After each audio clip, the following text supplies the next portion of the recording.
Selamat pagi Sobat Matematika, bertemu kembali dengan saya di channel Tulian Hasugian. Pelajaran kita kali ini masih seputar program linier.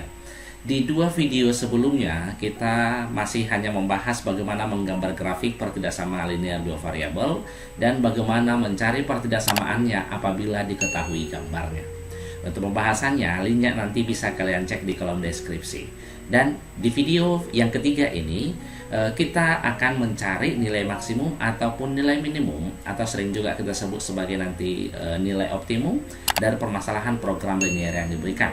Jadi tonton videonya sampai habis biar kalian tidak hanya mendapat ilmu yang setengah-setengah. Selamat belajar. Program linear itu sebenarnya apa?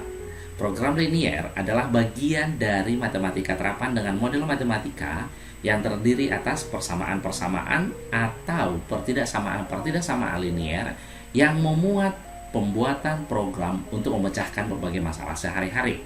Suatu permasalahan dikatakan nanti dia sebagai permasalahan program linear jika memenuhi ketentuan. Ada 3 ketentuan di sini yang akan kita bahas. Yang pertama, tujuan ataupun sasaran ataupun objektif dari permasalahan yang akan dicapai harus dapat dinyatakan dalam bentuk fungsi linear. Biasanya nanti kita buat dia dalam bentuk fungsi fx, y sama dengan ax tambah by, atau bisa juga z sama dengan ax tambah by. Dan fungsi linear ini sering nanti kita sebut dia sebagai fungsi tujuan atau fungsi sasaran atau bisa juga fungsi objektif. Yang kedua, harus memiliki alternatif pemecahan yang membuat nilai fungsi tujuan menjadi optimum. Misalnya keuntungan yang maksimum, pengeluaran biaya yang pastinya harus minimum, dan lain sebagainya. Dan yang ketiga, sumber-sumber yang tersedia dalam jumlah yang terbatas, seperti modal terbatas, bahan mentah terbatas, dan sebagainya. Pembatasan-pembatasan dari sumber yang tersedia harus dinyatakan dalam bentuk pertidaksamaan linear. Permasalahan program linear itu nanti bisa dirumuskan atau dibagi menjadi 2 lagi. Yang pertama nanti permasalahan program linear maksimisasi atau maksimum, kemudian permasalahan program linear minimisasi. Untuk permasalahan program linear maksimisasi, fungsi objektifnya tetap seperti yang tadi sudah kita bilang, fx, y sama dengan ax tambah by. Kemudian pembatasan-pembatasannya, lihat nanti di syaratnya itu atau pertidaksamaan linearnya. Kalau dia mencari maksimum, biasanya dia tandanya adalah lebih kecil sama dengan, kecuali x-nya harus lebih besar dari 0 dan y-nya harus lebih besar dari 0. Artinya di sana apa? Karena kita kan membahas permasalahan masalah sehari-hari, jadi tidak mungkin X ataupun Y ataupun yang kita misalkan nanti sebagai X dan sebagai Y itu lebih kecil dari 0.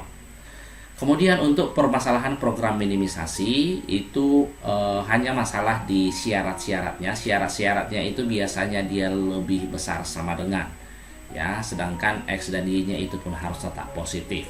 Ada 2 cara untuk menentukan nilai optimum fungsi objektifnya. Yang pertama nanti adalah dengan metode titik uji pojok.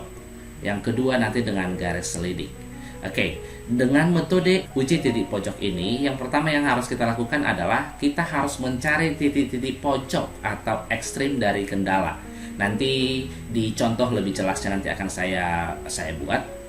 Kemudian yang kedua adalah mensubstitusikan ke bentuk fungsi objektif. Jadi titik yang kita peroleh itu tadi kita substitusikan ke fungsi objektif atau ke fungsi sasarannya. Maka mana dia nilai terbesar dan akan kita sebut sebagai nilai maksimum, dan nilai Z yang terkecil akan kita buat dia sebagai nilai minimumnya. Kemudian apabila kita menggunakan dengan garis selidik, langkah-langkahnya nanti adalah kita harus menggambar garis AX tambah BY sama dengan AB yang memotong sumbu X dan sumbu Y. Kemudian kita tarik garis-garis sejajar dengan AX tambah BY sama dengan AB hingga nilai Z maksimum atau nilai Z yang minimum. Khusus untuk garis selidik ini tidak akan kita bahas di video ini ya. Jadi kalau mungkin ada nanti yang meminta dari kalian yang ingin belajar dengan garis selidik, nanti akan saya buat videonya khusus. Di video ini contoh-contoh yang akan kita bahas itu sudah langsung ada fungsi sasaran dan kendala-kendalanya ya. Jadi tidak dari soal cerita, dan khusus dari soal cerita itu nanti akan kita bahas di video yang keempat. Coba kita lihat contoh soal nomor 1. Nilai maksimum dari fungsi sasaran Z sama dengan 8X tambah 6Y dengan syarat 4X tambah 2Y lebih kecil 60, 2X tambah 4Y lebih kecil sama dengan 48, X lebih besar sama dengan 0, Y lebih besar sama dengan 0. Nah, inilah tadi fungsi sasarannya. Kan tadi kan harus ada dia fungsi sasaran, kemudian harus ada dia pembatas. Inilah dia pembatas-pembatasnya. Pembatas ini sering juga disebut nanti bisa kita buat dia sebagai fungsi kendala. Sedangkan fungsi sasaran kita bisa sebut juga dia sebagai fungsi tujuan ataupun fungsi objektif. Bagaimana cara untuk mencari nilai maksimumnya? Kita harus gambarkan dulu ya fungsi-fungsi kendalanya ke diagram Kartesius. Kita coba gambar yang pertama, 4X tambah 2Y sama dia dengan 60. Maka kita langsung buat saja ya. Untuk X-nya sama dia dengan 0. Kan di video sebelumnya sudah kita pelajari lah ini ya. Untuk X-nya sama dengan 0, tutup dia X-nya, berarti tinggal 2Y sama dengan 60, Y berarti sama dengan 30. Kemudian untuk Y-nya yang 0, berarti ini kita tutup. Maka 4X sama dengan 60, X-nya sama dengan 15. Kemudian kita lihat untuk yang kedua, 2X tambah 4Y sama dia dengan 48. Kita lakukan hal yang sama seperti yang pertama tadi. Untuk X-nya 0, berarti ini kita tutup, tinggal 4Y sama dengan 48, berarti Y-nya sama dengan 12. Kemudian untuk Y-nya yang 0, ini kita hilangkan, berarti 2X sama dengan 48, X-nya sama dengan 24. Nah, kalau sudah seperti ini, tinggal kita gambarkan. Oke, kira-kira seperti ini ya. Ini adalah sumbu Y-nya, kemudian yang ini adalah sumbu X-nya. Kita lihat di sini yang di sumbu Y berarti ada 30 dengan 12. Andaikan yang ini dia 30, kemudian yang ini dia 12. Dan di sumbu X-nya ada 24 dan ada dia 15. Nah, tinggal kita hubung-hubungkan dia. 30 dengan 15 kita hubungkan. Kemudian kita cari daerah penyelesaiannya. Kita arsir kemana ini? Lihat nih ya. Dari video sebelumnya kan sudah saya buat. Untuk mencari daerah penyelesaiannya, berarti kita lihat dari koefisien Y-nya. Ingat koefisien Y-nya, apabila dia positif dan tandanya dia lebih besar, berarti penyelesaiannya dia ke atas. Kemudian positif lebih kecil, penyelesaiannya dia ke bawah. Dan apabila koefisiennya dia negatif dan tandanya dia lebih besar, berarti dia ke bawah. Dan negatif lebih kecil, tandanya dia ke atas atau penyelesaiannya ke atas. Sehingga dari sini kita lihat ya, dia positif lebih kecil, berarti penyelesaiannya dia ke bawah, kita arsir ke atas. Kemudian untuk yang kedua, di sini 12 dengan 24 kita hubungkan dulu garisnya. Yang ini persamaan yang kedua.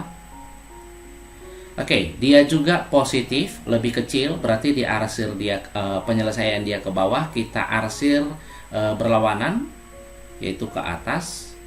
Kemudian yang ini, X lebih besar sama dengan 0. X lebih besar sama dengan 0 itu adalah sumbu Y. Berarti kita lihat karena dia lebih besar, berarti penyelesaian dia ke kanan, kita arsir ke kiri. Kemudian satu lagi, Y lebih besar sama dengan 0, yang ini adalah sumbu X-nya.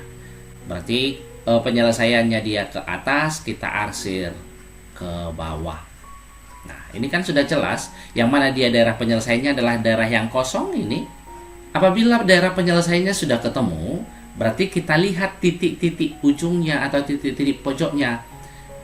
Tadi kan sudah dibilang bahwa titik-titik pojoknya disitulah dia untuk posisi maksimum dan posisi minimum. Di sini ada 0, jadi tidak usah lagi kita cari yang 0 ini ya. Pasti karena hasilnya pasti akan 0 juga. Jadi tidak mungkin di situ maksimumnya. Kemudian yang andaikan ini adalah titik A, yang ini dia titik B, kemudian yang ini dia titik C. Yang titik A otomatis kita sudah tahu berapa, yaitu 15,0. Kemudian titik C-nya itu adalah 0,25. 12. Yang sekarang kita cari adalah titik B-nya. Maka untuk mencari titik B bisa kita peroleh dari, lihat nih di gambar, B itu adalah titik potong antara kedua garis. 4x ditambah 2y sama dia dengan 60, kemudian 2x ditambah 4y sama dengan 48. Kita cari ini, kita gunakan eliminasi. Berarti ini kita bagi 2, ya kan, berarti dikalikan dengan setengah, yang di bawah kali 1 saja biar hilang x-nya ya. Berarti sama dia dengan 4x dikali setengah, 2x ditambah y sama dia dengan 30. Kemudian yang ini 2x tambah 4y sama dengan 48. Kita peroleh dari sini, kita kurangkan habis. 4y kurang y adalah 3y sama dia dengan ini 18. Maka y-nya sama dia dengan 6. Kemudian y-nya sama dengan 6, kita substitusikan ke salah satu persamaan. Lebih enaknya kita masukkan kemana ya, sama saja saya rasa ke bawah saja ini. Maka x adalah 48 dikurang 4 dikali 6, 24 ya. Berarti 48 dikurang 24 itu 24 dibagi 2, hasilnya adalah 12. Sehingga titik B itu adalah di 12,6. Maka kalau sudah dapat seperti ini, tinggal kita buat ke fungsi sasarannya. Itu tadi persamaannya adalah Z 8x tambah 6y. Nah, kita mulai dari titik A 15,0. Kita substitusikan dia ke fungsi sasaran. Maka Z sama dengan 8, ganti x-nya dengan 15, dan y-nya dengan 0. Sehingga kita peroleh dari sini 8 dikali 15 itu adalah 120 ya.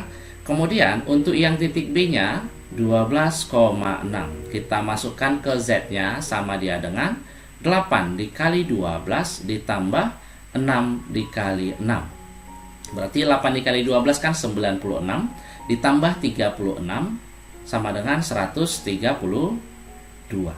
Kemudian kita masukkan lagi dia ke C-nya, yaitu 0,12. Maka Z sama dia dengan 8 dikalikan dengan 0 ditambahkan 6 dikali 12, hasilnya adalah berapa nih? 72. Sehingga bisa kita lihat di sini, yang mana dia yang terbesarnya adalah yang B, yang ini. Disinilah dia maksimumnya. Sehingga bisa kita simpulkan nilai maksimum adalah 132, atau dengan kata lain opsinya adalah yang A. Sekarang kita lanjutkan ke contoh yang kedua. Nilai minimum untuk 2x tambah 5y dengan syarat yang ini. Inilah dia fungsi sasarannya atau fungsi tujuannya. Oke, kemudian yang inilah dia semuanya sebagai kendalanya. Tadi kan langkah pertama yang harus kita lakukan adalah kita harus mencari titik-titik potongnya terhadap sumbu X dan sumbu Y dari setiap persamaan. Jadi coba kita lihat. Untuk yang pertama, X tambah Y sama dia dengan 12. Untuk X-nya sama dia dengan 0, berarti Y-nya 12. Kemudian untuk Y-nya yang 0, ini hilangkan, berarti X-nya 12. Maka titiknya adalah 0,12 dan 12,0. Kemudian yang kedua, X ditambah 2Y sama dia dengan 16. Maka dari sini untuk X-nya 0, hasilnya adalah 2Y sama dengan 16, Y-nya 8. Kemudian untuk Y-nya yang 0, maka X-nya 16. Berarti sudah langsung bisa kita gambarkan ya. Di sumbu X-nya ada dia 16 dengan 12, sedangkan di sini 12 dengan 8. Ini Y, yang ini dia X-nya. Kemudian tadi di sini paling tingginya adalah 12. Kemudian ada 8. Kemudian ada lagi nanti dia 16. Kemudian ada 12. Oke, tinggal kita hubung-hubungkan garisnya. 12 tadi dengan 12 kita hubungkan.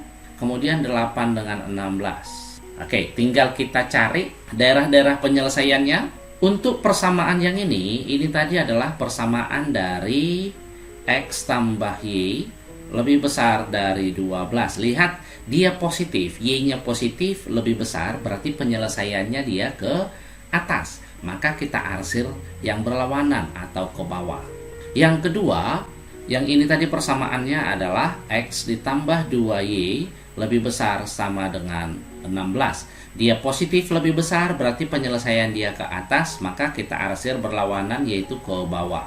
Dan yang berikutnya, ini X lebih besar dari 0, itu tadi adalah sumbu Y-nya. Berarti kita penyelesaian ke kanan, maka kita arsir dia ke kiri. Y-nya lebih besar dari 0, berarti penyelesaian dia ke atas, kita arsir dia ke bawah. Maka daerah kosong yang mana? Itulah dia daerah penyelesaiannya. Inilah dia daerah himpunan penyelesaian. Maka titik-titik pojoknya yang mana? Yang ini nih. Ini sama yang ini. Andaikan kita buat dia titiknya A, yang ini dia B, yang ini dia C. Titik A itu kan tadi sama dia dengan 16,0. Kemudian yang C-nya itu sudah pasti kita bisa buat, yaitu 0,12. Sedangkan titik B ini masih perlu kita cari. Untuk mencari titik B berarti harus kita cari dari perpotongan. Persamaan pertamanya X tambah Y sama dengan 12, kemudian X tambah 2Y sama dengan 16. Oke, kita eliminasi karena X-nya sudah koefisiennya 1, tinggal kita kurangkan saja. 2Y kurang Y itu hasilnya adalah Y, kemudian 16 dikurang 24 hasilnya 4. Untuk Y-nya sama dengan 4, maka X-nya tinggal kita substitusikan dia ke persamaan yang pertama. 12 kurang 4 hasilnya 8. Maka titik potong dari P itu adalah 8,4. Nah, ketika sudah ketemu dia titik-titik ujungnya atau titik-titik pojoknya, maka fungsi tujuan tadi adalah Z sama dengan 2X tambah 5Y. Tinggal kita masukkan nih.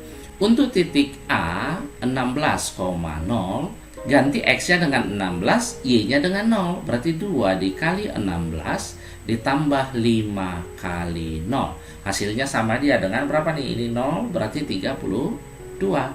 Kemudian yang B 8,4. Oke, kita cari dia Z sama dia dengan, kita gantikan X-nya 8, Y-nya 4. Berarti 2 kali 8 tambah 5 kali 4. Ini kan 16, yang ini 20. 20 tambah 16 hasilnya adalah 36. Kemudian kita cari yang C-nya. C-nya tadi adalah 0,12. Maka Z-nya sama dia dengan, ganti X-nya dengan 0 tambah 5 dikali 12, maka hasilnya adalah 60. Maka dari sini bisa kita lihat yang ditanya adalah nilai minimum. Maka inilah dia nilai minimumnya, sehingga option yang ada adalah yang B. Kita lihat contoh yang ketiga, nilai minimum fungsi fx, y sama dengan 2x tambah 3y untuk x dan y pada daerah yang diarsir. Nah, ini gambarnya sudah ada, ya, tinggal kita cari titik-titik potongnya. Karena biasanya kan nilai maksimum ataupun nilai minimum akan ada di titik-titik pojoknya. Andaikan saya buat ini titik A, yang ini dia titik B, yang ini dia titik C. Oke, untuk titik A kita belum tahu ya berapa dia. Sedangkan untuk titik B dari gambar kan sudah jelas, berarti dia di 5,5 titiknya. Kemudian untuk yang C itu sudah pasti 0,4. Sedangkan untuk titik A masih harus kita cari. Persamaan-persamaannya, garis ini kan sudah kita buat di video, kalau tidak salah di video yang kedua. Tinggal kita kalikan saja 4-nya ke X dan ini ke Y. Berarti jadi hasilnya 4X ditambah 4Y sama dia dengan 16. Nanti untuk yang lebih jelasnya bisa kalian cari di video yang kedua ya. Linknya sudah ada di deskripsi. Atau sama-sama kita bagi 4, berarti X tambah Y sama dia dengan 4. Karena kebetulan di sini dia diarsir ke atas, maka tanda pertidaksamaannya dia adalah X tambah Y, jadi lebih besar sama dengan 4. Yang kedua, yang ini persamaannya juga sudah kita bahas di video yang kedua, yaitu apabila dia melalui titik P, Q, maka Y sama dengan Q per PX, di mana Q-nya adalah 5, P-nya juga 5X. Maka dari sini Y sama dengan X, atau kita pindahkan Y-nya ke kanan, X kurang Y sama dia dengan 0. Untuk tanda pertidaksamanya sendiri, dia kan diarsir dia ke atas, maka dia negatif ke atas, maka tanda pertidaksamaannya nanti adalah lebih kecil sama dengan 0. Nah, berarti titik A-nya bisa kita cari nih. Dari sini bisa kita lihat, tadi kan adalah titik A adalah titik potong dari kedua garis ya. Berarti bisa kita cari titik A adalah dengan cara eliminasi X tambah Y sama dia dengan 4, kemudian X kurang Y sama dia dengan 0. Kita jumlahkan saja habis ini, jadi tinggal 2X sama dengan 4, X-nya sama dengan 2. Untuk X sama dengan 2, maka kita peroleh, kita substitusikan ke persamaan yang pertama, 4 dikurangi 2, 2. Maka titik A-nya 2,2. Oke, ini tinggal kita buat ke fungsi tujuannya. Fx, Y sama dia dengan 2x tambah 3y. Untuk titik A tadi adalah 2,2. Kita masukkan ke fungsi tujuan. Maka z atau fx, y sama dia dengan 2 kali 2 tambah 3 kali 2. Ini hasilnya berapa nih? 4 tambah 6 hasilnya 10. Kemudian untuk yang B, 5,5. Fx, Y sama dia dengan 2 kali 5 tambah 3 kali 5. Ini hasilnya 10 tambah 15, 25. Kemudian untuk titik C yaitu 0,4, tinggal kita substitusikan, maka Fx, Y tadi sama dia dengan 2 dikali 0 ditambah 3 dikali 4, hasilnya adalah 12. Maka otomatis dari sini minimumnya adalah yang 10. Sehingga option yang benar adalah yang D. Nanti bagaimana trik-trik yang lebih cepat untuk mengerjakan program linear, mungkin nanti akan saya bahas di video yang keempat. Ini kan masih hanya perkenalan bagaimana mencari nilai maksimum ataupun nilai minimum. Baiklah, sampai di sini dulu video kita. Mudah-mudahan video ini bisa membantu kalian semua dalam belajar tentang program linear. Dan untuk video berikutnya, sudah saya singgung juga tadi, kita akan mencari nilai optimum dari soal program linear yang berbentuk soal cerita. Buat sobat semua, jangan lupa untuk like dan komennya, dan juga subscribe supaya saya semakin semangat untuk membuat video-video pembelajaran yang lain. Dan apabila video ini bermanfaat, silahkan share ke teman-temannya supaya semakin banyak kawan kita untuk belajar bersama di channel ini. Dukung terus channel pendidikan untuk pendidikan yang lebih baik. Terima kasih.